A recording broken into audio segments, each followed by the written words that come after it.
Hi guys, I wanted to jump on here and talk about identification of the Bigfoot as a species. I was listening to somebody talk about his encounters with the species, and he was saying that he put the preservation and protection of them. He had a list of 5 or 6 things, and he put preservation and protection of them at the bottom of the list. And research was up at the top. I completely 100% disagree with the placement that he had, and I can't remember who it was or what his name was. The way that I personally think that it needs to happen is, number one, identification. We need to identify them and give the species acknowledgement and a proper name. Number two is preservation and protection. They need to go on the endangered species list right away, right after identification. We do not know how many of them are out there. Obviously, their numbers are not that many. They're not that high. Otherwise, we would have way more sightings and encounters than we have. So their numbers have to be a little bit lower. So they need to be protected right away. Unless, and because people are going to go out trophy hunting them and all kinds of crazy shit. And that should not be allowed to happen. You should not be allowed to hunt them, period, or kill them. The only way that I think that they should be allowed to be killed is if your life is in danger when you come upon this species. Then by all means you have the right to defend yourself. But to go out there and just kill them for no reason is absolutely ridiculous. So we need identification, and then we need preservation, and then put on the endangered species list, and then the research. Once you have them on that endangered species list and they're protected, then go ahead and do the research, whatever that entails. Although there are a lot of people out there that are quote unquote researching the Bigfoot, and they're documenting different things. I do not call myself a researcher. I have no degrees in researching. I have no credentials. I have 0 of that. I'm just an everyday person that happens to have encounters with Bigfoot. So does that lead to somebody that has a degree in research or some kind of scientific certification as a more credible person than myself? Not at all. Not at all. You have the people with the credentials that are just out there making shit up to get views. They're not doing the right thing with their quote unquote prestige, which is ridiculous. I'm just out here. I have encounters with the Bigfoot, and like I said, those that I have personally with the small group that I have encounters with, I have a few groups that I have, but the main small group will always be private. That's for my privacy. That's for their privacy. They do not want filmed. Now, the other two areas I go to, they have no problems being filmed. And I actually went to go to a third area today to check it out because I had heard rumblings that there was Bigfoot sightings inside this area, and that is a nope for me. I did not feel welcome there. I don't think, if there are Bigfoot there, which I do not know whether they are there or not. I just heard rumors. They do not want anything to do with me coming there. So naturally, I left. I drove around and I pulled in the parking lot, and it's a beautiful little area. It's state land. And I just wasn't getting the vibe that this was going to be a good idea. So, and you know, I like to film their structures, and I always tell them, if you want to show up in the background, feel free. I am filming, and this is going out to the public. This is not a private thing, and I don't know how they understand, but they do. They're very intelligent. So at this particular one, which I just went to today, I was told no, not friendly, and most of them were not friendly. There were a few that were friendly, is what I was told. So I did not get out of my car. I just drove around and kind of looked at the area, and the area was very brushy and clear cut and wooded. There was several water sources there. There were several big ponds. This is a state land, so people can go on there and camp and stay overnight. So I found that interesting, but it was really hard to see from the road because the brush was so high, and even though there were no leaves on there, you couldn't really see. So if there were any Bigfoot in there, I never would have been able to see them. The brush was that thick. So I found that interesting because when I was thinking about it on my way home from there, I thought, that would be the perfect place for them to move about because they have the water. I'm sure there's tons of deer in there, so they have a food source. And the brush is so thick, you wouldn't even be able to see them in parts of it if you even tried. So I thought, well, that's all right. I'm not gonna go film there.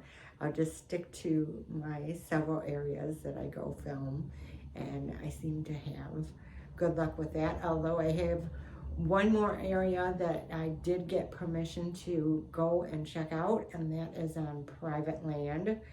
And I know for a fact that there are Bigfoot in the area because number one, I have smelled them, and number two, I have seen their structures.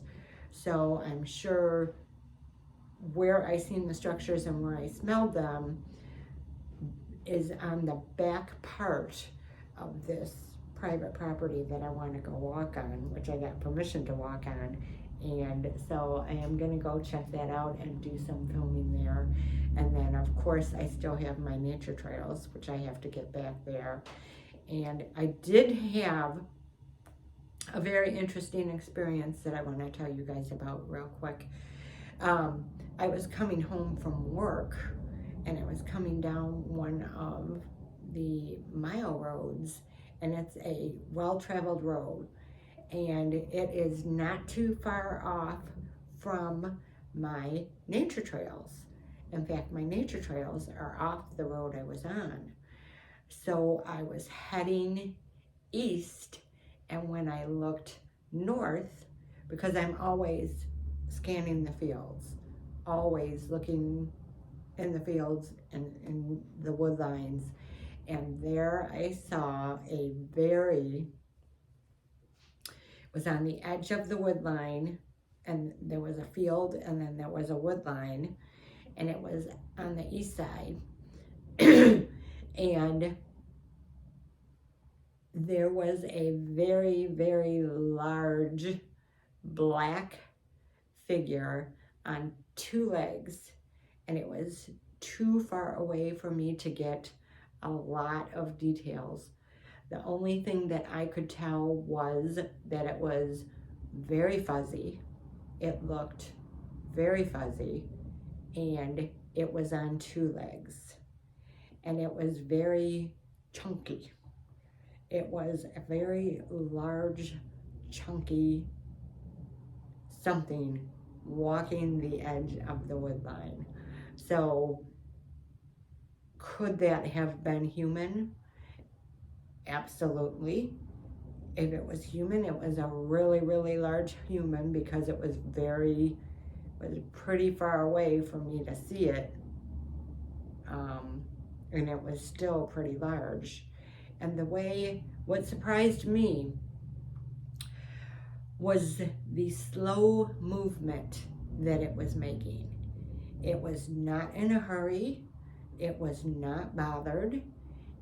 I believe from the way that the head was positioned that it was looking down. So it just was going about its business. Now, whether, I cannot tell you for sure that it was a Bigfoot. All I can tell you is if it was a man, it was a huge man.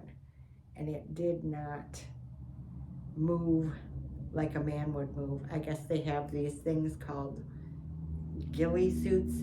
I'm not sure what they are, but they're supposed to resemble a Bigfoot in some way. But this was black, and it was large, and it was chunky, and it was fluffy. And I thought, well, at least they're eating well, which is good, because you want to I wonder, about their food sources and stuff. But obviously, whatever or whoever this was well fed, or those, whatever they are, the ghillie suits. I guess I'm gonna have to Google that and see exactly what that is, but it was black from head to toe, and it was just slow moving, and it was heading east. It was on the north hand side, and it was heading south. So it was coming towards me, but it was way, way back, and it was walking the edge of the wood line. So that would be the third time that I have seen a Bigfoot with my own eyes,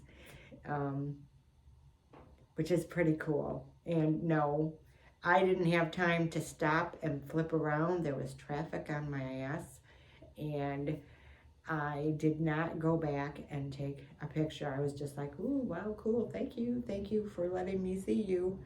And that was it. I went about my business. So that was a pretty cool, and that happened like 3 days ago, I think. And then the other two times were the ones that I have interactions with on the daily. And that was one of that was a young one. So this was pretty exciting to actually see with my own eyes another Bigfoot. So, all right, well, that's what I want to discuss with you guys. I wanted to first and foremost tell you they need, after identification, they need preserved and protected and put on the endangered list. We can't have people out there randomly trophy hunting this species. Number one, I think that'd be pretty hard to do. You're gonna have to have an awfully high-powered rifle, like an elephant gun or something like that, to get through that skin, I would think. And then the research, identification, preservation, protection, research. Then do the research and let them just live their lives. They've been living here for, we don't even know how long they've been here. You know, we're not exactly, because we just don't know. But they are fascinating, and the things that I have experienced are fascinating. And they do, the gifting is amazing, because they do gift, and it makes you wonder where they're getting this stuff from. Because a lot of times they'll gift like bark or tree branches or pine cones or mushrooms. Where'd they get this mushroom at? I have no idea. But sometimes they gift you other things, you know, and they're human things. And they must be just things that they find along their way. And if you have a good relationship with them like I do, then you get these gifts, and they're amazing. You know, they're just incredible. It shows that they're a thinking species. They're a thinking species. So, all right, well, you guys have a good night.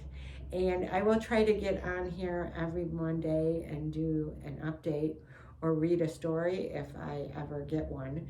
That was the main focus of my channel, was to read encounters from other people. But as I've said before, I'm not getting any encounters, so I guess, you know, the way that I'm supposed to run this channel is by sharing my experiences and getting out there in the field, boots on the ground, and filming and showing you guys what I catch in the background. All right, you guys have a great night.